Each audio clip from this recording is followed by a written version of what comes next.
Mesdames et messieurs, bonsoir et bienvenue dans l'invité de la rédaction. Namex, c'est le nom de la nouvelle ligne saisonnière dédiée aux exportations de fruits et légumes depuis le Maroc vers l'Amérique du Nord. Cette ligne maritime proposera une rotation entre le port de Tanger-Med et plusieurs ports au Canada et aux États-Unis.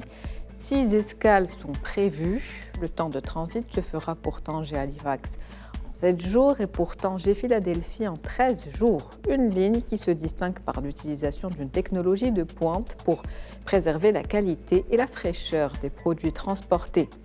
Cette ligne fait de Tanger-Med un hub entre l'Asie du Sud et l'Amérique du Nord. Le Maroc est aujourd'hui un pont entre le Nord et le Sud, l'Est et l'Ouest, l'Afrique et l'Europe, la Méditerranée et l'Atlantique. Le Maroc, un hub incontournable dans les chaînes de logistique internationales. C'est le sujet de ce soir. Et avec nous pour en parler, Monsieur Zakaria Ferrano, vous êtes professeur d'économie et de gestion à l'Université Mohamed V de Rabat. Bonsoir. Bonsoir, merci pour l'invitation. Merci de l'avoir accepté. Alors, cette nouvelle ligne maritime va permettre de transporter des produits frais en provenance donc de l'Asie du Sud vers l'Amérique du Nord, avec Tanger comme hub au milieu. Que dire de cette centralité du Maroc dans les chaînes logistiques internationales ?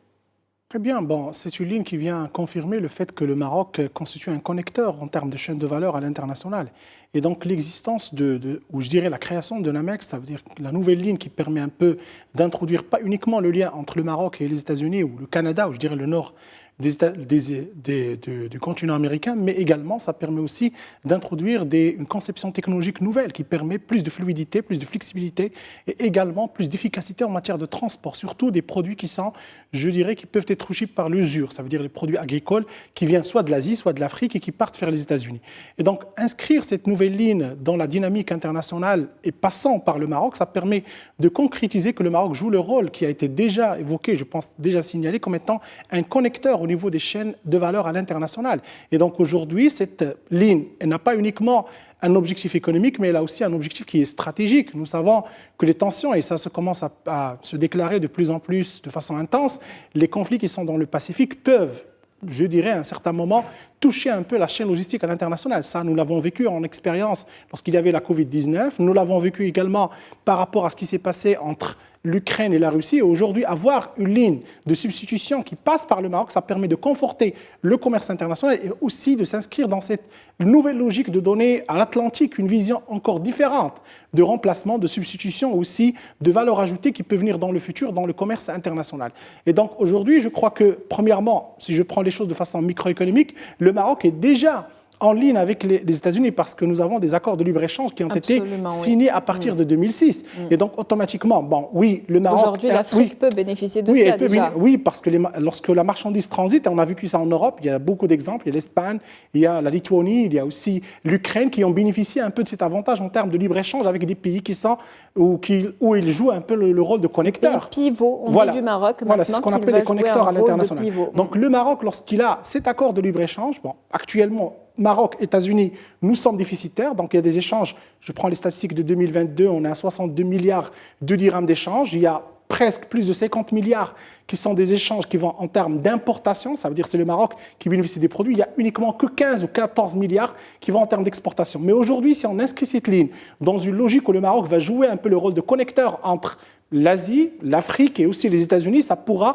augmenter un peu la balance commerciale vis-à-vis des États-Unis et résorber un peu ce déficit structurel. Sachant que les exportations marocaines vers les États-Unis, ils sont globalement liés à ce qu'on appelle les engrais et aussi des produits du secteur primaire liés à l'agriculture. Et donc, automatiquement, si on arrive à fluidifier cette ligne, ça veut dire en matière de connexion avec les États-Unis, ça permettra à la fois de conforter, consolider le rôle de connecteur, mais aussi de résorber les problèmes commerciaux que nous avons en matière de libre-échange avec les États-Unis. Le Maroc, donc, un connecteur au niveau des chaînes de valeurs internationales, comme vous le dites. Le Maroc, qui dispose de 2 façades méditerranéennes qui s'étendent sur 500 km et atlantiques sur 3000 km aujourd'hui.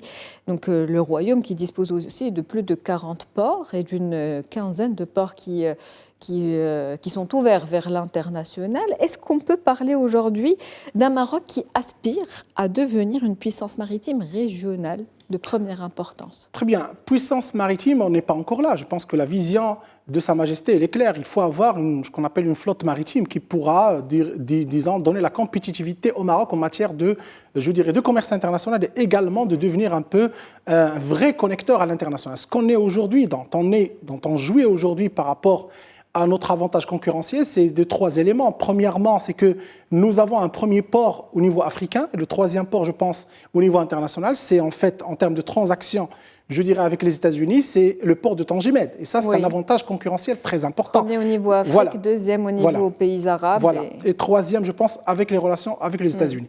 Et donc, si on prend ces 2 avantages, on rajoute un troisième avantage qui est très important, c'est le fait que le Maroc est à proximité de 3 grandes zones. Nous avons la zone asiatique, on est très proche de la zone asiatique, on est également très proche de la zone européenne et on est très proche de la zone américaine. Donc, comme vous l'avez signalé, le passage aujourd'hui va prendre entre 7 à 13 jours pour aller vers, pour transporter la marchandise vers les États-Unis. Donc, si on prend ces avantages concurrentiels, en plus que le Maroc, il contribue dans la chaîne de valeur à l'international à peu près 500 milliards de dollars parce que nous intervenons dans plusieurs secteurs économiques à l'international. Et donc, si on arrive aujourd'hui à inscrire la vision royale en ayant ce qu'on appelle une flotte maritime qui est capable de transporter nos propres marchandises et aussi être à la disposition des pays africains. Je parle des pays du Sahel, je parle aussi des pays qui sont sur la péninsule de l'Atlantique. Si on arrive à avoir cette flotte-là, ça va nous permettre d'augmenter nos avantages concurrentiels. Maintenant, je pense que la vision, elle est là. Il faut maintenant l'inscrire dans la pratique réelle. Et la vision est là, des études ont déjà été entamées.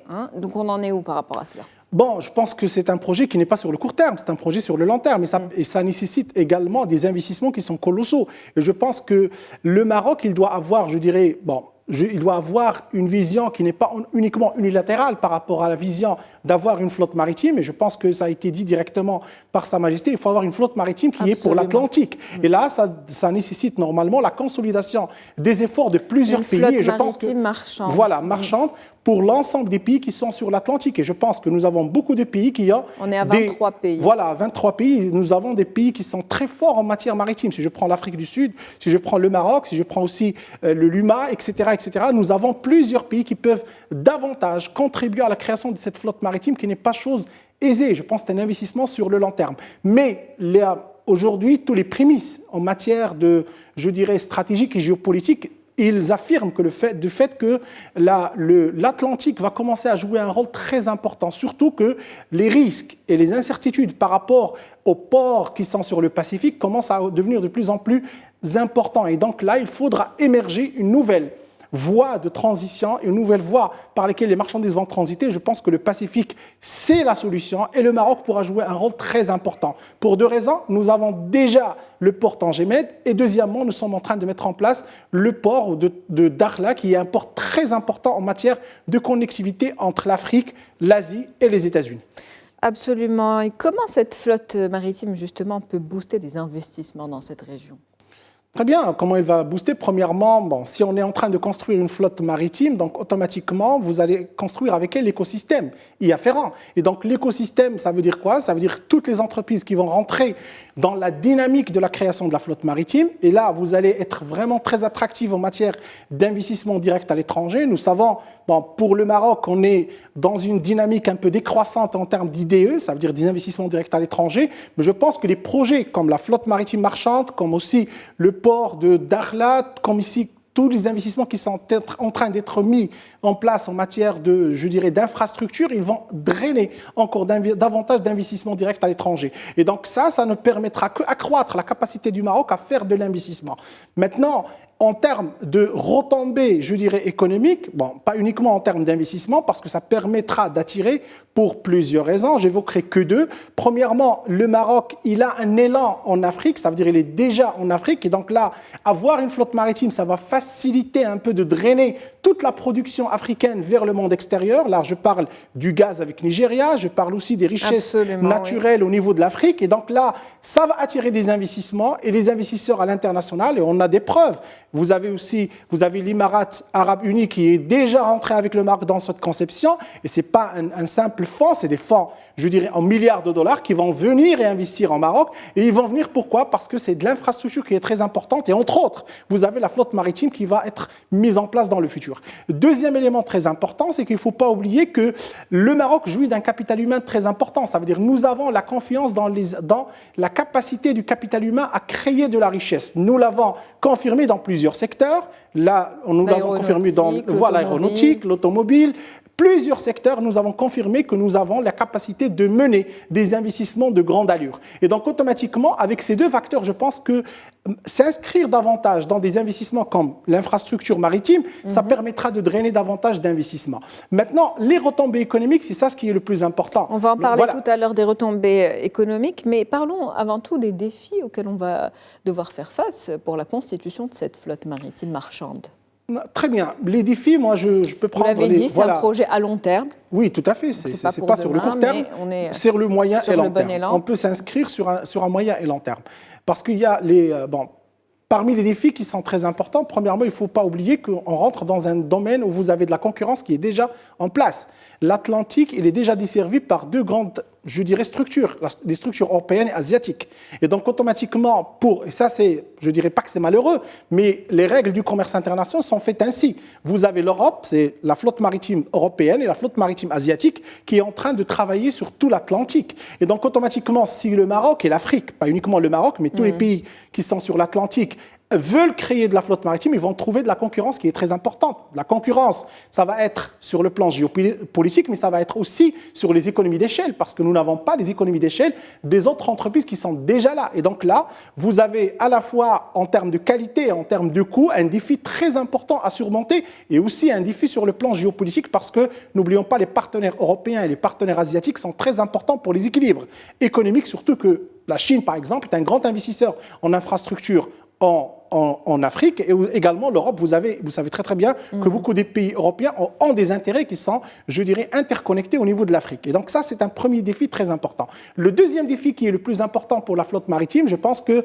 c'est par rapport au financement. Nous parlons de plusieurs milliards de dollars. Et donc là, pour trouver un financement, je dirais, qui soit stable, qui soit durable et qui soit profitable pour construire cette flotte, ça va être aussi un défi très important. Si je fais juste le parallélisme, si vous prenez par exemple le gazoduc qui va passer par le Nigeria et le Maroc, on parle de 25 à 30 milliards de dirhams. La flotte maritime, ça va dépasser largement, je parle de ce chiffre-là, et donc automatiquement trouver le financement, pas uniquement pour le Maroc, mais je parle aussi pour l'ensemble des pays, ça va être un grand défi, surtout que les derniers rapports de la Banque mondiale et aussi de l'ONU et aussi du FMI disent que sur les 3 à 4 ans qui vont venir, nous n'aurons pas un taux de croissance qui permettra de générer des flux de liquidités qui peuvent financer les développements dans les pays en Afrique ou les projets qui vont transformer un peu l'infrastructure africaine. Des projets de grande envergure, vous venez de le dire, plusieurs chantiers, le gazoduc Maroc-Nigéria, l'Afrique atlantique et puis l'offre d'accès à la mer pour les pays du Sahel. Grâce à ces projets, est-ce que l'Afrique aujourd'hui n'est pas en train de se repositionner au niveau géopolitique? Est-ce qu'on peut voir apparaître un nouveau bloc justement suffisamment puissant qui puisse concurrencer ces deux autres blocs dont vous parliez tout à l'heure, celle de la marine européenne et asiatique? Avons-nous le choix? On n'a pas le choix, tout à fait. Et je pense que ça a été dit dans un discours de Sa Majesté. Il y a tout un potentiel aujourd'hui. Voilà, c'est que l'Afrique, aujourd'hui, elle doit compter sur l'Afrique. C'est les mots qui ont été, je dirais, dits par Sa Majesté. Et donc, si on veut vraiment se développer, il faut qu'on compte sur nos propres moyens.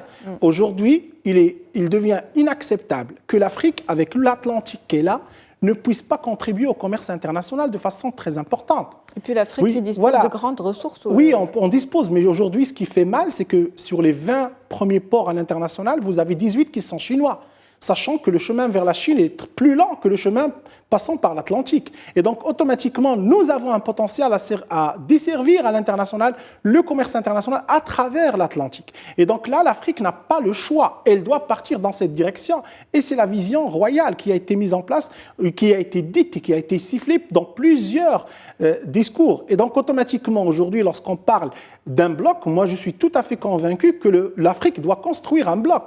Un bloc, pas uniquement compétitif. pas uniquement pour des raisons économiques, mais aussi pour des raisons de négociation.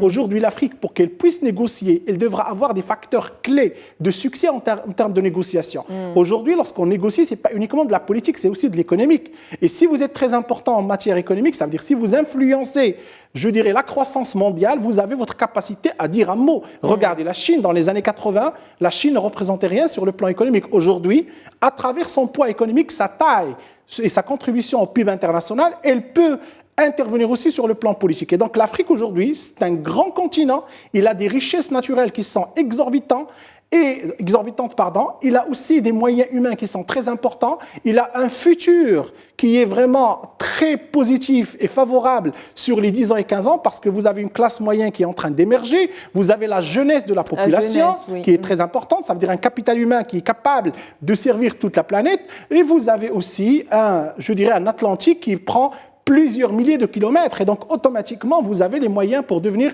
un bloc de négociation. Mais ça ne peut se faire que si on résout les problèmes économiques qui sont devant nous et qui peuvent, qui ne peuvent pas épauler la croissance et la dynamique de l'Afrique. Justement, comment cette vision royale aujourd'hui peut être traduite? Regardez, lorsqu'on parle de l'Afrique, je pense que les accords qui ont été, signés avec le Sahel, c'est un premier pas. Ça veut dire qu'on est en train d'ouvrir la voie maritime, on est en train d'ouvrir la voie terrestre, on est en train d'ouvrir la voie ferroviaire aux pays qui sont du Sahel, qui n'ont pas accès, à l'océan Atlantique. Et donc ça, c'est un premier élément. Il est en train de se mettre en place parce que nous avons déjà mis en place, et je pense que ça va commencer cette année-là, le projet du gaz unique qui va sortir, qui va changer un peu la logique énergétique et de croissance de presque 13 pays dans le continent. Donc la vision royale est en train d'être mise en place, pas uniquement sur le plan opérationnel, mais aussi sur le plan financement. Les dernières signatures qui ont été faites avec les Émirats arabes unis, ils vont ramener les financements nécessaires pour pouvoir changer, le sud du Maroc. On parle de Dakhla Gateway, on parle aussi de l'infrastructure qui va suivre un peu le port de Dakhla. Et donc, on est en train pas uniquement de mettre en place les projets, mais de chercher aussi leurs sources de financement. Et lorsqu'on parle des Émirats arabes unis, on parle de fonds spéculatifs qui sont très importants. Je donne un chiffre très simple. On parle de à peu près le fonds qui est géré pour les investissements à l'extérieur des Émirats arabes unis. On parle de à peu près plus de 530 milliards de dollars. Et donc, automatiquement, si on arrive à mobiliser un pourcentage de ces moyens, sachant que le flux annuel, il dépasse les 27 milliards de dollars, donc là, ça va bénéficier pas uniquement au Maroc, mais ça va bénéficier aussi à la région. Maintenant, ce qui est très important pour que cette vision soit aussi exponentiellement exploitée, il faut que les autres pays de l'Afrique, ceux qui sont réellement sur l'Atlantique, adhèrent à cette vision. Et on arrive à avoir ce qu'on appelle un destin commun en matière économique pour que ce bloc de négociation et de force motrice pour l'Afrique émerge et se met en place. Mais justement, il y avait le Burkina Faso, le Mali, le Niger qui étaient là il y a une vingtaine de jours, le Tchad également, et qui ont adhéré à cette vision royale. C'était à Marrakech. Tout à fait. Et voilà, donc parlons maintenant. On parlait tout à l'heure des retombées économiques. Quelles sont les attentes aujourd'hui ? Très bien. Les attentes, premièrement, le premier élément, c'est que l'Afrique soit là, l'Afrique soit présente dans le commerce international, et aussi qu'il y ait ce qu'on appelle une politique de développement inclusif. Je pense que la vision de Sa Majesté, c'est pas uniquement de trouver dans cette vision un avantage concurrentiel pour l'Afrique, etc., ou un peu trouver de la croissance, etc. La vision la plus importante, à mon sens, c'est d'arriver à ce qu'on appelle un développement inclusif de tous les pays qui sont sur la partie atlantique. Nous savons très très bien que plusieurs pays qui sont dans l'Atlantique ou qui sont sur l'Atlantique, ils ont des problèmes socio-économiques qui sont très importants, des problèmes d'endettement, des problèmes de pauvreté, des problèmes d'accès à l'électricité, des problèmes d'instabilité politique, etc. Mais ils ont tous les germes. Cette vision permettra de stabiliser toute la région. Normalement, parce que si vous avez une croissance économique qui est soutenue, qui est inclusive, ça veut dire quoi inclusive? Ça veut dire qui va arriver à toute la population, et vous avez une restructuration de l'économie. Parce qu'aujourd'hui, lorsqu'on parle, je prends un exemple très simple, lorsqu'on parle du gaz unique qui va passer par plusieurs pays, vous êtes en train de leur donner la possibilité d'accéder à l'énergie, sachant qu'il y a à peu près dans des pays 90% de leur population qui n'ont pas accès à l'électricité. Accéder à l'énergie, ça veut dire que vous êtes en train de donner les moyens de restructuration de l'économie. Vous passez des secteurs primaires, ça veut dire les secteurs qui sont basés sur les richesses naturelles, sur l'agriculture basique, vers des secteurs qui permettent l'industrialisation de l'économie. Et ça permet de générer de la valeur ajoutée et aussi de créer ce qu'on appelle une croissance inclusive pour toute la population. Et c'est ce qui va permettre de hausser à la fois le niveau de vie, le niveau de revenu, ce qu'on appelle nous le PIB par habitant, mais également ça va permettre d'augmenter les indices de développement humain dans ces régions-là. Et donc, globalement, ce qui est attendu, la vision globale, je pense, elle dépasse les chiffres, elle dépasse les montants d'investissement, elle dépasse la croissance. C'est une vision de développement inclusif. Parce que, comme je l'ai dit tout à l'heure, et c'est une vision qui est maintenant en train d'émerger, c'est que si on veut se développer en Afrique, il faut qu'on fasse ça de façon globale et de façon inclusive. Ensemble, on peut y aller.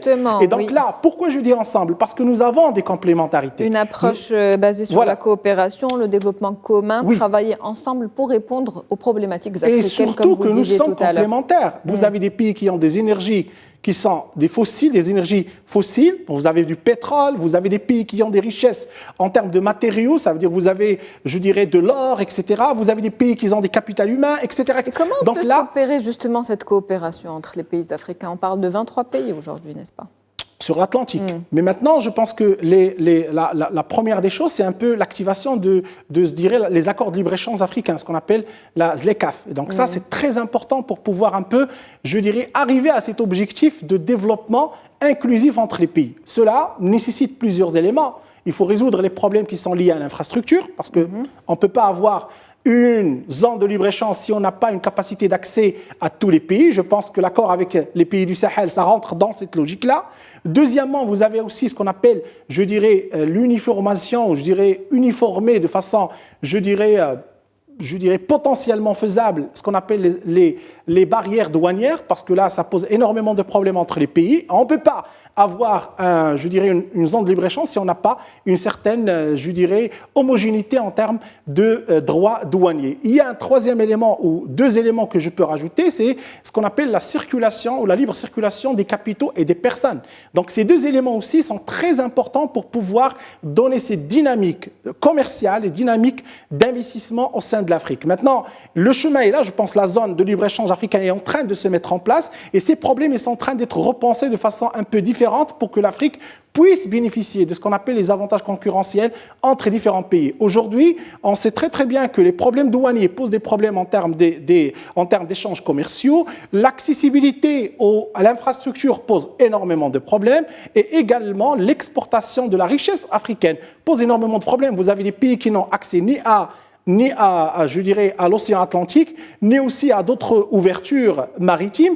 Et ils trouvent beaucoup de difficultés à transporter leurs richesses naturelles, à les exporter. Maintenant, si on se serre les coudes, si on arrive à avoir cette vision commune de complémentarité, de collaboration, de coopération mutuelle, je pense que l'Afrique pourra sortir de ce piège, je dirais, de sous-développement dans lequel bernent beaucoup de pays africains et on pourra aller de l'avant pour construire ce que j'ai dit tout à l'heure, ce que vous avez aussi évoqué, le bloc de négociation économique et politique à l'international. Et nous avons les moyens de réussir. Une Afrique qui travaille donc ensemble justement pour profiter de toutes ces ressources aujourd'hui, le capital humain dont vous avez parlé, toutes ces potentialités qui existent dans ces pays. Et c'est sur ces derniers mots que se termine cette interview. Merci à vous, monsieur Zakaria Firano. Je rappelle que vous êtes professeur d'économie et de gestion à l'Université Mohamed V de Rabat. C'était un plaisir de vous avoir. Très partagé.